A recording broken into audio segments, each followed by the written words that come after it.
Γεια σου φίλε μου Γιάννη. Καλησπέρα και εσύ φίλε Γιάννη. Από την Καλιφόρνια, από το Σαν Φρανσίσκο βρίσκεσαι σήμερα στο Norwalk του Connecticut. Έσκησες ειρηνικό, έρθες ως τον Ατλαντικό. Και εκεί θέλω να φεύγω. Και εκεί θέλεις να φεύγεις και δεν είναι και η πρώτη φορά που το κάνεις. Αμέτρητες φορές. Γιατί το κάνεις αυτό φίλε μου αγαπητέ Γιάννη? Πιο πολύ έρχομαι για τους φίλους. Όλοι με περιποιούνται ωραία, με βάζω στα σπίτια τους, περνάω όμορφα, γλεντάω και γνωρίζω και καινούριο κόσμο. Από την Ελλάδα που είσαι Γιάννη? Νομό Φλωρίνης, ένα μικρό χωρίο λέω το Ροδόνα. Πηγαίνεις συχνά στη Ροδόνα? Τα τελευταία χρόνια πηγαίνω. Και θα λέμε πολλά θα λέμε. Πόσα χρόνια έχεις στην Καλιφόρνια Γιάννη? Από το 1981. Πριν έμενα στο Rochester, New York για 4 με 5 χρόνια. Ήρθα λαθρέως ως επιστοπλίστων. Το πάρεις από τα καράβια και έμενα εκεί και μετά έφυγε για την Καλιφόρνια. Αλλά δυστυχώς, ξέχασα να σου πω προηγουμένως, δεν έχει πολλούς πόντιους εκεί, γι' αυτό έρχομαι και εδώ στο East Coast. Και όσο και στη Βοστόνη. Εσύ το γνωρίζεις. Και στη Βοστόνη έρχεσαι και είσαι ευπρόσδεκτος και πολύ αγαπητός. Μπράβο. Και στο Norwalk ξέρω ότι έχεις πάρα πολλούς φίλους και όλοι σ' αγαπάνε. Γιάννη, τόσα χρόνια λείπεις από την Ελλάδα.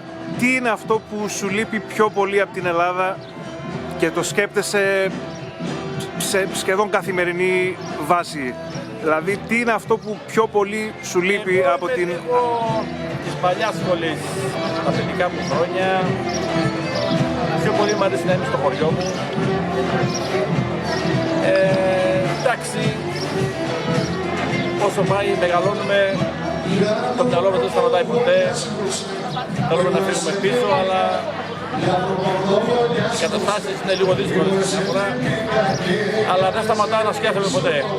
Όχι το χωριό μου, αλλά και όλη την Ελλάδα φυσικά. Τόσα χρόνια που λείπεις από την Ελλάδα, βλέπεις διαφορές στην Ελλάδα κάθε φορά που πηγαίνεις πίσω? Είναι καλύτερες οι διαφορές? Όχι, δεν είναι καλύτερες, θα έλεγα, σε ορισμένες περιπτώσεις. Αλλά εντάξει, για αυτό το πολεμάνε. Για μας καλά είναι, πάμε για διακοπές ένα μήνα, 2 μήνες. Έχουμε κάποιο ορισμένο χρηματικό ποσό να το ξοδέψουμε και να φύγουμε. Αλλά αυτοί εκεί στην Ελλάδα λίγο δυσκολεύονται. Με όλα τα γεγονότα που έχουν συμβεί τα τελευταία χρόνια, δυσκολεύονται όντως και θα δυσκολευτούν ακόμα, αλλά πιστεύω ότι σαν λαός θα τα καταφέρουμε. Και θα προσπαθήσει ο λαός, αλλά η πολιτική είναι λίγο δύσκολη εκεί πέρα. Φταίει και ο λαός, να λέμε και την αλήθεια. Δεν ξέρουν τι θα ψηφίσουνε. Σας σειρεύουνε, σας σύρεψαν. Εσύ τώρα αν ήσουν στην Ελλάδα 7 Ιουλίου, ποιον θα ψηφίζες Γιάννη? Δεν πά, κανένα.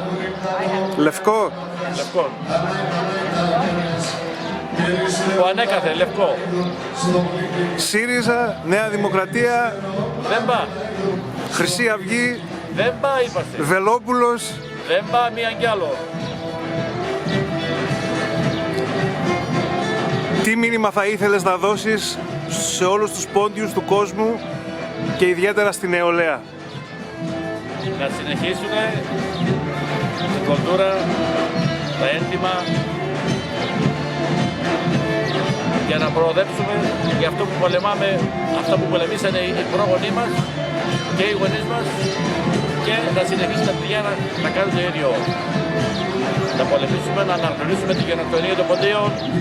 Φυσικά λίγο δύσκολο, αλλά ποτέ δεν ξέρεις. Όλα αλλάζουν στην πορεία. Και εμείς ελπίζουμε να το καταφέρουμε όλοι μαζί αυτό. Σε ευχαριστούμε πάρα πολύ για τα ωραία σου λόγια. Να είσαι καλά Γιάννη. Γεια σου φίλε Γιάννη. Να τους ζητέστε. Τα μακαρόνια μέρα είναι αυτά. Μαρία με τα χάσαμε. Τα έχει Μαρία, δεν ξέρω που τα πήρα. Μακαρόνια.